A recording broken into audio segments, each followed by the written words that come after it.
Good morning, welcome to Blunt Farms. I'm fixing to go milk the goats. So I'm gonna bring you along and show you how I do that every morning and explain how I do things in the most flexible way possible for me so that I don't have to milk the goats every single day. If there's a day that I'm sick, there's a day that I'm gone somewhere, then I don't have to milk the goats and they are perfectly fine and healthy and they can raise their kids too and I don't have to bottle feed them. So let me show you how I do that.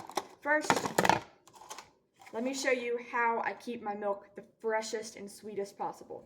So I use a stainless steel milking bucket. I have a bigger one too, but right now I'm only getting a gallon, so I'm gonna use a smaller one.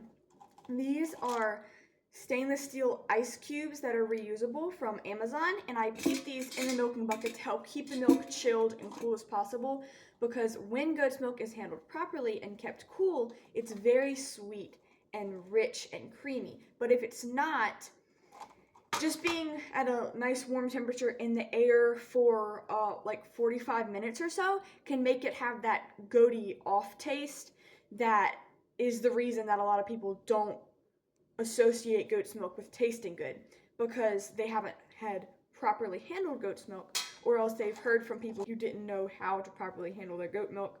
And that's actually the reason I didn't milk my goats for so long, because I was under the false impression that all goat's milk tasted bad. But this keeps it tasting nice and fresh. But it's loud. I have two things with it to keep it the coolest possible, because we're in Louisiana and it is hot here. It's July, so the milk gets very hot very fast, especially when it's coming out of the goat where it's already warm and needs to be chilled as quickly as possible. This right here is like a square piece of cheesecloth, like a butter muslin type thing, and I put that over the milking bucket to stop any hair or debris from getting into the milk, because it's inevitable, no matter how clean your goats are, that there's going to be some hair that falls in, and this just helps keep the hair out of the milk, and I can just milk directly into the bucket and have a little bit more peace of mind when it comes to keeping everything nice and clean, because we want everything as clean and fresh as possible in order for the milk to be the best quality. Okay, and then I have this strap that I put on my milking bucket so I can carry it over my shoulder. And then I'm going to bring this cup to milk into as well, because most of my goats I can just milk into the bucket, but one or two of them moves around a little bit too much and it tends to kind of knock over the bucket. So I'm going to use the cup because it's easier to move when the girls are moving around. Let's go hop on the golf cart and we'll go to the goat barn. There's really a lot of misconceptions around dairy goats and goat's milk and how you have to handle it. And two of the biggest ones that are what kept me from milking my goats for so long were that one, that the goat's milk doesn't taste good, which I've already debunked and explained that, but that it has to take up all, have to be milked twice a day every day, and you have to bottle feed all the kids or sell them as babies. And that's not really very practical for me. Sometimes I have things to do. I have places I need to go, and I don't always have somebody that can milk my goats for me when my whole family goes on vacation together. So I always thought milking my goats was kind of out of the question because of that. But, spoiler, I found a way to do it where I don't have to wean the baby goats really early. I don't have to milk my goats twice a day. I only milk them in the mornings. The mamas can raise their kids. I don't have to have someone milk my goats when I'm on vacation or when I'm sick. Good morning, babies. Okay, we're at the goat barn. I'm going to get the feed ready and then let the first nanny come in to be milked.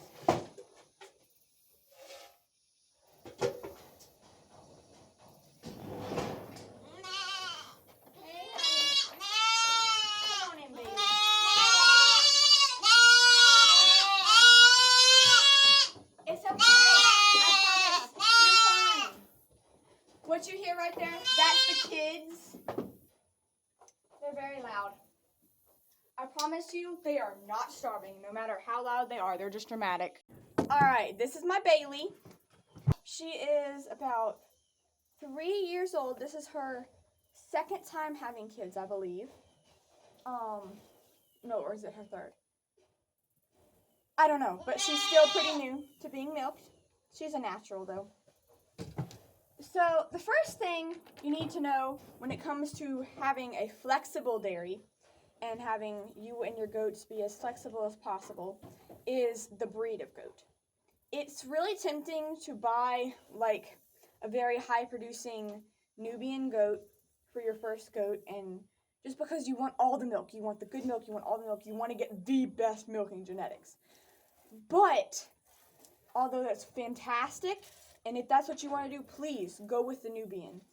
But you won't be able to be as flexible because they produce so much milk. They do have to be milked every day. Even if you have their babies with them, they won't be able to drink all the milk or even close to all the milk. So my goats are Nubian crosses. Most of them are mostly Nubian with some Spanish cross. So they produce plenty of milk for me to milk. But then if there's days that I can't milk them for some reason, I just leave their kids with them all day, and they're okay. They may have a little bit of extra milk, but it's not going to give them as nice. It's not going to hurt them.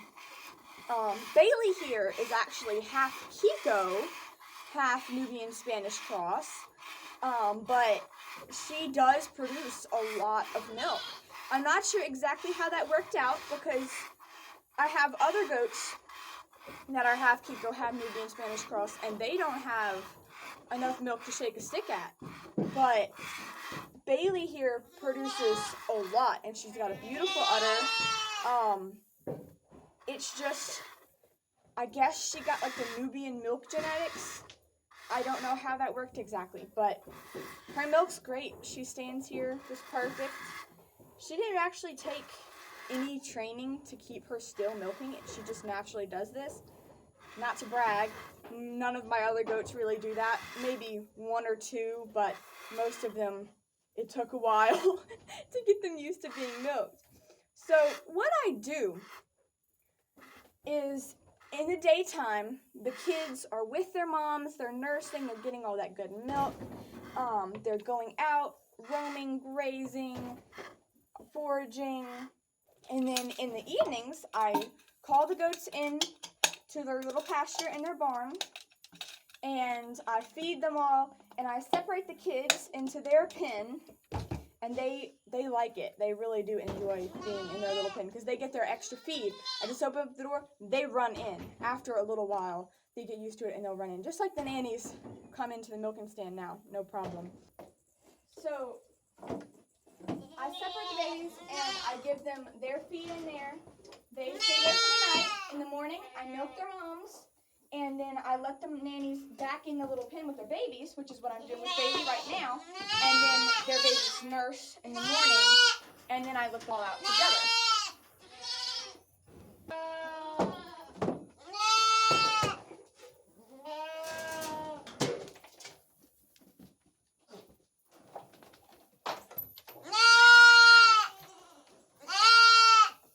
This is Belle. She is Bailey's aunt.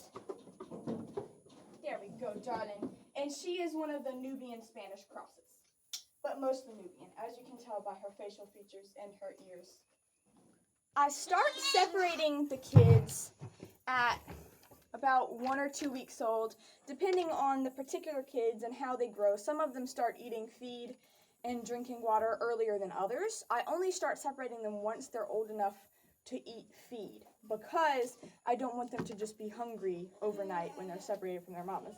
I'm not cruel, I promise you. I try to do this in the very kindest way possible. As you can see, Belle is very happy with her feed.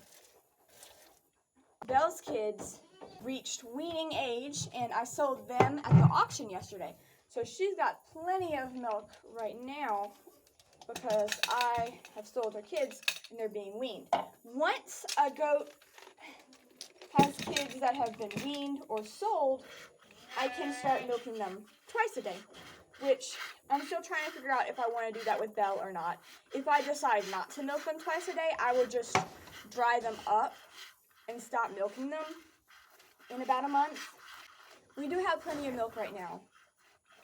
So I'm going to figure out what I want to do with Belle over the next couple of days.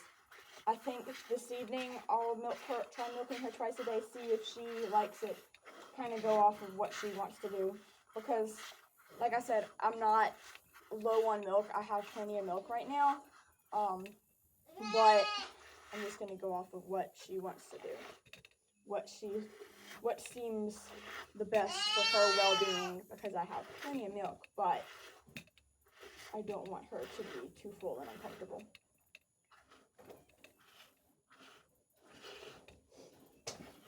So what I do when I can't milk the goats for some reason, like I'm sick or I'm going to be gone or I'm like on vacation or something, is I just don't separate the babies in the evening, and they just stay with their mamas and they nurse the milk throughout the night, and they will be a little bit more full. They will still have some milk left. Since my goats aren't super high producing, then it's not going to hurt them. It's not going to be too full and uncomfortable for the nannies, and it's not going to cause mastitis or anything, which it would if you had a very high producing Nubian or Saanen or like just a high producing dairy breed in general. So that's an upside to like a dual purpose breed or a cross breed between a milk breed and a meat breed. I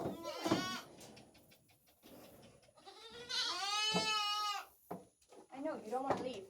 Belle hates to leave the milking stand.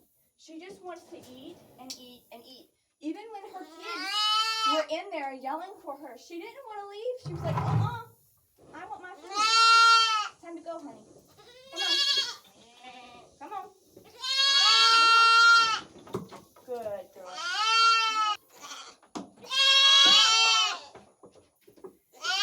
This is Elsa, and she is a second freshener, but this is her first year being milked, and she's doing a fantastic job. She's one of the ones that's still a little bit antsy in the milking stand. She likes to move around a little bit, so I do tie her leg back. I have a knot right here, so it can't pull too tight on her. It's not going to cut her circulation off because it has the stopper there. This just helps keep her still, keep her from kicking in the milk and getting too scared and antsy. Girl, you're pinching my finger. There you go.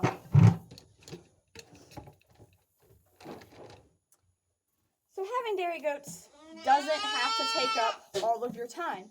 It takes me like an hour to milk in the morning and like 15 to 30 minutes in the evening to take care of them. So you can be flexible. You don't have to spend 5 hours a day with your goats. If you want to spend 5 hours a day with your goats and you have that time, by all means, please do.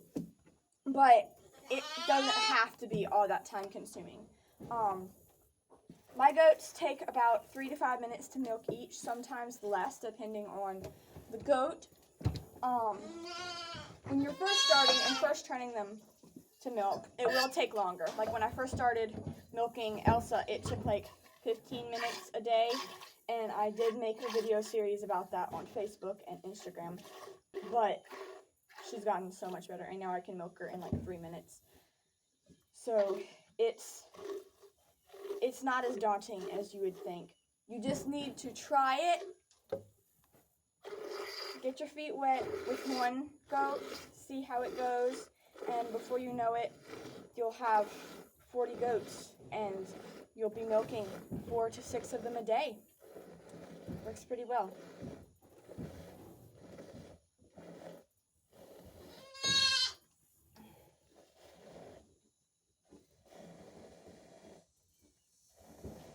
I only milk about, like I said, 4 to 6 goats at a time, but I do keep like at least 20 mama goats that I can be milking, but I'm not milking them all at once because I keep the male in there with them all the time, and they kind of naturally stagger when they have their kids. I have some that have their kids in the summer, some that have their kids in the spring, some in the fall, and some in the winter. So I always have a goat with young kids that I can milk. And that also helps keep a steady flow of income selling the kids. It's not just once or twice a year that I get to sell a load of kids. It's every couple months I'll sell 5 or 6 of them because they're just constantly coming. And that's not for everybody. Keeping the billy with the nannies isn't always for everybody. It depends on what kind of billy you have, what his temperament is. Mine is really good with my nannies and my kids. He plays with the kids. He grooms the nannies. He's a goofball. His name is Philip, by the way. But he's very sweet and he's got a great temperament. A lot of people keep their male separate from their herd most of the time. I don't like doing that. I feel like if I don't have to do that, it's just too much work for me. I want him to be able to be a happy goat, just like the rest of them, running free, eating as much of the weeds as he wants, just enjoying life. And if I have a billy goat that is a problem, which I have had before, I've had aggressive billy goats, I sell him and get another one because I don't want to deal with that. I want a billy goat that I can pet and enjoy just like the rest of my goats, and I can walk out there and not have to worry about him attacking me or attacking someone who's visiting or attacking one of the girls. That's why I got rid of my previous billy, my Kiko, because he had ginormous horns, and sometimes he forgot he had ginormous horns, and he would try to play with the nannies, but he ended up hurting one of them. So that's one of the reasons he's gone. Also, I wanted to get more into dairy goats instead of meat goats. There you go.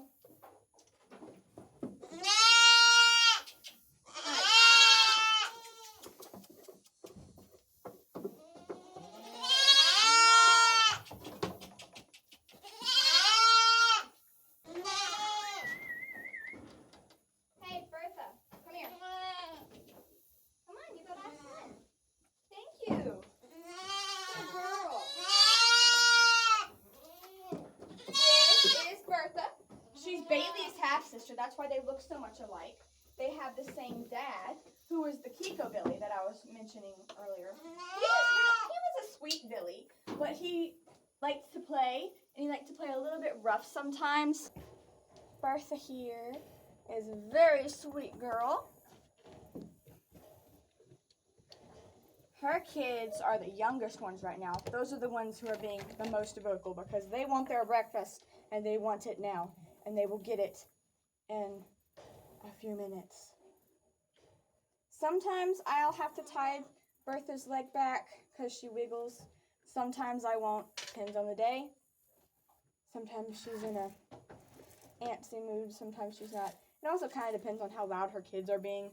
Sometimes they're just like screaming at her, and when they are, she's like, please, get this over with. Alright, she's in a kind of antsy mood, so I'm just going to tie her leg back gently. I don't want to hurt her, but I also don't want her to kick me and get the milk dirty or anything.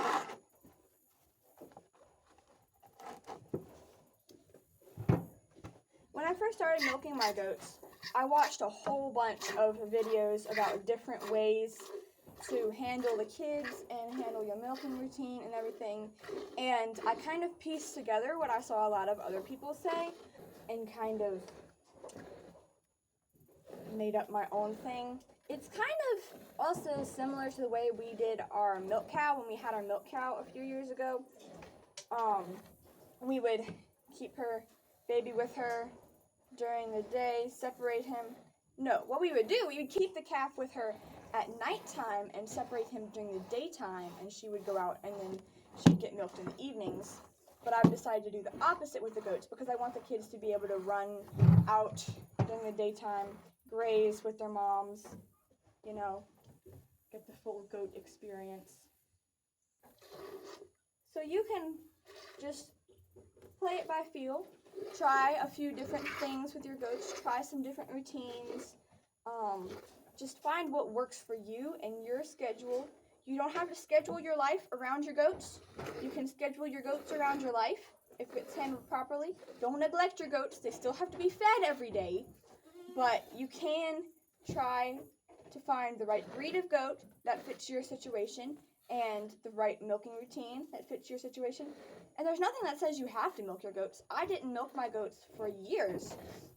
I just started milking them last year, and I've had this same bloodline of goats since I first got my first 2 goats when I was like 6. I decided to milk them last year because Butterbean was extra full because she only had 1 kid and he wasn't able to drink enough of the milk, and she was getting mastitis, and so I figured, okay, I do need to milk her out. And then it snowballed, and now I'm milking my goats every day, and they're loving it, and I'm loving it, and I got fantastic milk, and it's enough for me and my parents and my brothers and my grandparents and my cousins, and it's just fantastic, and I love it, and it's great. Milking goats isn't for everybody. I'm not here to say that it is, but if you have always wanted farm fresh milk, if you've always wanted goats, if you've idealized that life, but you didn't think you had time, I'm just here to help you try to figure out how you can have time for that. Because if you can make 1 to 2 hours of your day for your goats, you can do this. You can have goats. You can milk your goats. If you get the right breed, if you have the right setup for them, they do need a good bit of space to graze, depending on how many goats you have. I can run about 50 goats, but that's with turning them out to go roam around the woods and stuff during the day and evenings. They will get worms if you have 50 goats in an enclosed small pasture if you don't worm them quite regularly. So you do have to be careful about that, and I can make other videos about that in the future. But this is just to let you know you can do this. I believe in you. It's not as hard as you think. If I can do this as a teenager who has lots of other stuff to do and who goes on vacation with her parents and her brothers, if I can do this, you can do this. If you want to do this. If you are overwhelmed by this video and you don't think you like the idea of having goats and having to take care of them, then just buy milk from the store. There's nothing wrong with that. We've done that for years. I just started milking these goats, and I love the milk, and everybody loves the milk, and I love this setup, and it's calming for me to milk them in the mornings. It's wonderful. I love it. It's wonderful. It's great for my mental health, too. It might not be good for your mental health. It might be a stressor for you. For me, it's calming, usually. Sometimes it's stressing, but overall, I feel like it's good for me. Good girl, Bertha. Let's go see your kids. Turn the girls out with the rest of the goats and their kids. Hello, good morning. What are you doing? Philip, Beauty, what are you doing? Beauty, I've told you I can't milk you unless you have milk. I'm sorry. Hurry up and have those babies so I can milk you again. Yeah. Beauty loves to be milked, but I can't milk her because she's dried up. And she doesn't understand that. She just wants her food. Yeah. Good. Alright, let's go turn the goats out, and then I'll show you how I process the milk after I milk it. I think they're ready to come out. Good morning. Hi, how you doing? Good morning. How you doing? Look at this little stinker. Isn't he cute? There you go with your mama. Alright, we're back at the house, and I'm going to show you how I process the milk to get it ready to be drink. Okay, step 1, strain the milk through fine mesh strainer. I use a coffee filter, like a reusable one from like the Dollar Store or something. I already strained the milk when I was milking it through the cheesecloth, but sometimes you can still see specks in here, so for extra peace of mind, strain it again. I usually use a funnel, but the funnel isn't clean right now, so I'm just gonna pour it through here into the pitcher. Okay. Okay. I'm gonna put this back in the sink, and then I'll wash the ice cubes to be used again after I refreeze them. Okay. The milk. This is don't pasteurize the milk, okay? That's our preference here. If you want to pasteurize the milk and get rid of all the health benefits, go ahead. But you're going to be better off buying it from the store if you're going to pasteurize it anyway. So I'm going to not pasteurize the milk. Like I said, if you want to pasteurize your milk, you can go ahead and pasteurize your milk. I try to keep it very clean. It doesn't need to be pasteurized. It stays good for up to 10 days without being pasteurized. And you still get the good bacteria and all of the good benefits, how God intended it. So the milk, even with those ice cubes in it, it's still a little bit warm. So I'm gonna put it in the freezer for 30 minutes to an hour and then take it out before it gets icy, but right after it gets like super cold, to help chill it quicker, because in the fridge it's gonna get cold, but it's gonna take longer, so it's not gonna taste as good. So I'm gonna do that and I'll be right back. Like I said, pasteurization is entirely your own preference. Do your own research, figure out what you think is best for you and your family. Personally, we don't pasteurize our milk. We've never pasteurized any of our milk through all the years of having a milk cow, and now with the goats. Half of the reason I milk the goats is to have raw milk, because in Louisiana you can't really buy raw milk. You can, but they changed the regulations recently where you can buy it in the store, but it's labeled for cats and dogs and not human consumption. And that's just to get around all of the messy laws and things. But I don't really trust buying milk from the store, especially raw, because I don't know where it came from. I wasn't there. I didn't milk the animal. I don't know exactly how clean it was. I'm sure it's perfectly fine. And if you can't milk your own animals, by all means, buy raw, unhomogenized milk from the store. We've done that a couple times, but I still prefer the peace of mind of having my own animals and milking at home. Plus, goat's milk is so much better than cow's milk. I will stand my ground on that. It has more protein, more digestible fat. It's easier on your belly.